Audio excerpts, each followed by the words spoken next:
Hello, friends, and welcome back to Stories About Entitled People. But before we begin, don't forget to subscribe to our channel if you're new here and turn on notifications so you don't miss a new video every single day. And our first story. Your dress code should be more specific. One summer during college, I worked at a telemarketing agency. This was back when telemarketing was a semi-respectable job.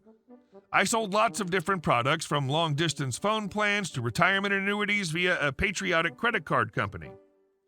Anyway, being a semi-respectable firm, our call center had a dress code. Nothing out of the ordinary, really. Men had to wear button-up shirts with collars, a tie, dress pants, and dress shoes. No jeans, t-shirts, or sneakers. Women had more leeway. Pretty much the only restrictions were no open-toe shoes, and dresses had to be below the knee. Violating the dress code was punishable by being sent home for your shift. One day I had a laundry emergency. The clothes dryer had broken and all my work shirts were still wet when I went to retrieve them. The only shirts I had left that were even close to the dress code were shirts with a narrow collar. That is to say, almost no collar.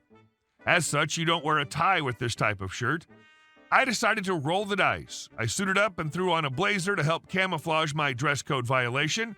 Once I get to work, I go straight to my cube and work my shift with no problems. This is great. I just doubled my work wardrobe. So I'd wear one of my Nehru shirts once a week or so. I didn't want to push my luck. During the same time, I'd noticed some of the women blatantly violating the dress code. Way too short dresses, sweatpants, flip-flops, etc. No one ever called them out on it. I figured the dress code had been relaxed and I just didn't get the memo. I continued to follow the dress code with the exception of my occasional Nehru shirts. This went on for several weeks until one day my manager calls me into her office. I figure the jig is up. Sure enough, she's called me in to reprimand me for not wearing a tie. The HR manager's there as well. I tried to explain that you don't wear a tie with this type of shirt. The HR manager replied with, "That's a good point. That's 2 violations." I got a write-up, but got to finish my shift since it was almost over anyway.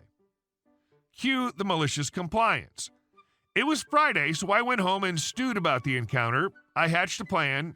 Saturday morning, I went to a local thrift store and bought some of the ugliest ties and button-up collared shirts I could find. One particularly eye-scorching tie I found was knitted, bright orange with horizontal teal stripes. The shirts were mainly pastel colors, but I also found a few gems that included a pink, green, and yellow plaid, a red and neon green Hawaiian shirt, and a red, white, and blue vertical striped shirt, all buttoned up with collars. I paid less than $10 for 10 shirts and 15 ties. To be fair, most of the items were not too bad on their own. However, when I went back to work, I made no effort to color coordinate. The result was a mix mash of clashing colors and patterns that should have come with a warning, "May cause seizures" label. I went to work the full week without acknowledging my outlandish attire. Why would I? I was following the dress code to the letter. By the Wednesday of the following week, management had had enough. Again, I was called into the manager's office. Again, the HR manager was also there, but there was a new guy. Turns out he was an executive from Patriotic Credit Card Company. Manager starts with, "We've had some complaints about your attire." I looked confused. "It's a collared shirt," I replied as I patted my tie as to make sure if it was still there. "Oh, it's not that. Your look, it's just, well, it's jarring." I don't follow. I drug this out for about 2 minutes before HR lady had had enough and just full-face screamed at me, "Don't think I don't know what you're trying to pull, you little crap with your ugly clothes." Such language, and from an HR person. Executive guy was visibly taken aback. For my part, I just started crying. Huge crocodile tears. "You think my clothes are ugly?"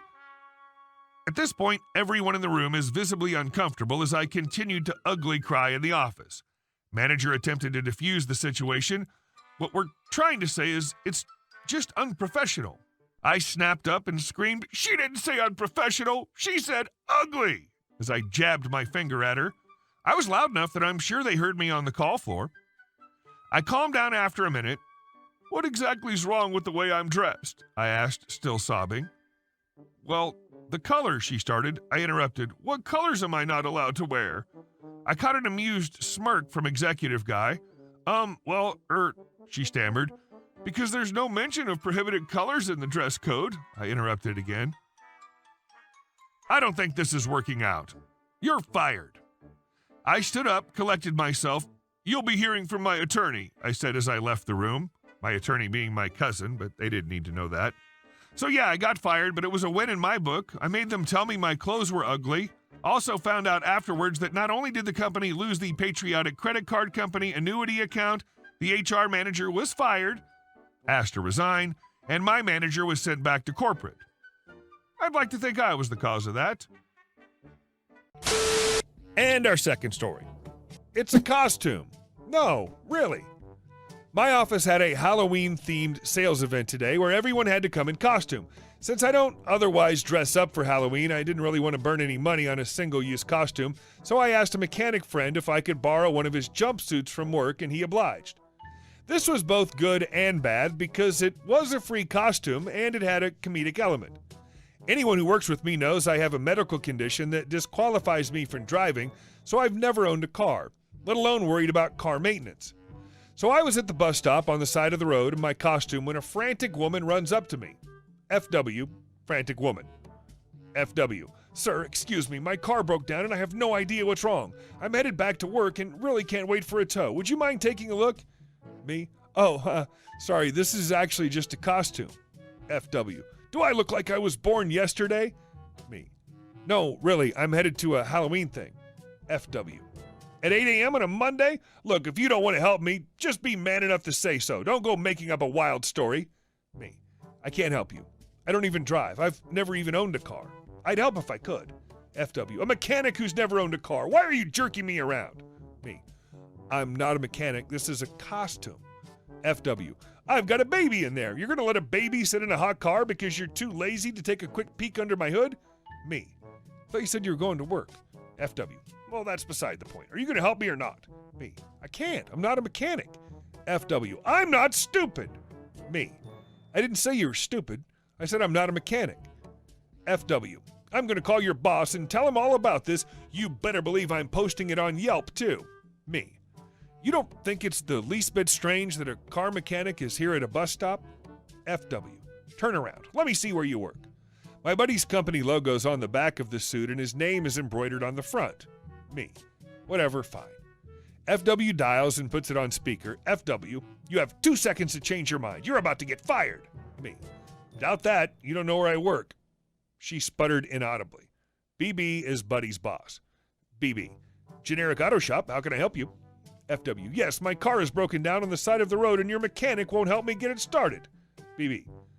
Ma'am, are you sure you've got the right shop name? We don't offer roadside assistance. FW. Well, I didn't call for roadside assistance, but he's right here and refuses to help me. BB. Ma'am, mechanics don't have to do anything outside of the shop or off the clock. You want roadside assistance recommendation or FW? You don't understand. He offered to take a look and took $20 from me. Now he's not doing anything. He's just standing here refusing to help me. First of all, bald-faced lie. I've rarely seen an adult lie so shamelessly and out of nowhere. Second, if I just ripped her off for $20, why would I still be there? It wasn't even a well-conceived lie. BB. Oh, well, we can't have that. You sure it was one of my guys? Did you catch his name tag? FW. It says Mike. BB. Calling to someone in the back. Hey, did Mike leave? My buddy. Mike. Nah, boss, what's up? BB. Listen, I don't know who this is, but don't be prank calling this line again. BB hangs up, and I just smile dumbly at FW. Me. Anything else I can help you with? FW. You're all just grease monkeys. Thank God I went to college and I'll never be stuck in a job like this and have morals and wouldn't leave a woman stranded on the side of the road and play such a mean trick. And she was still going on and on as I got on the bus. I called the shop to explain once I got on the bus, and we all had a good laugh. And our last story. My manager is hardcore about dining and dashing. So the other day, my strict manager was in a particularly good mood and told us this story, and I thought it belonged here. A week or two ago, it was dinner time on a Friday, so like plenty of other restaurants, we were really busy with a long wait. A former employee from a different location comes in to apply for a job.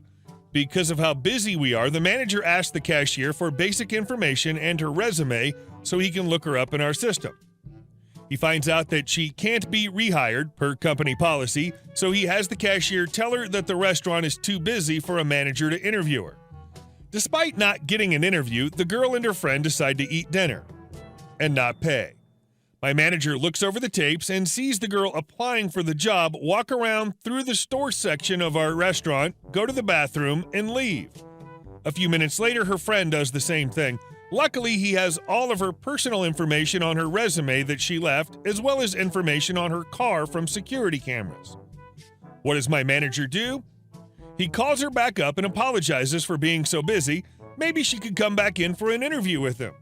She wants to know when, so my boss lies and says that he's leaving on vacation for a few weeks, and it would be best if she came back in as soon as possible. An hour later, he sees her car pull into the parking lot and calls the police. He sits down with her and conducts an interview like any other. He excuses himself to go get some availability paperwork and comes back with the receipts and confronts her about not paying. She immediately starts freaking out, saying her friend told her she would pay for her meal and talking about how her friend was always stealing from her and she shouldn't trust her friend anymore. She offers to pay for her meal but says she won't pay for her friend's. My manager tells her that she'll pay for both or he'll bring in the police, that he's already called. She pays for both meals and leaves a nice $5 or $6 tip. Then she asks my manager, "Wait, you didn't just bring me in here to have me pay, did you?" My manager tells her, of course not, but that she should come in tomorrow and ask for Teresa, our general manager, so she can interview her. Sure enough, she comes in the next day and asks for our GM. Teresa tells her that not only will she never work at one of our restaurants again, she's not welcome back at our location. A lot to go through for a dine and dash, but still amusing if you ask me. Hey guys, thank you all for watching the video. I'll see you in the next one.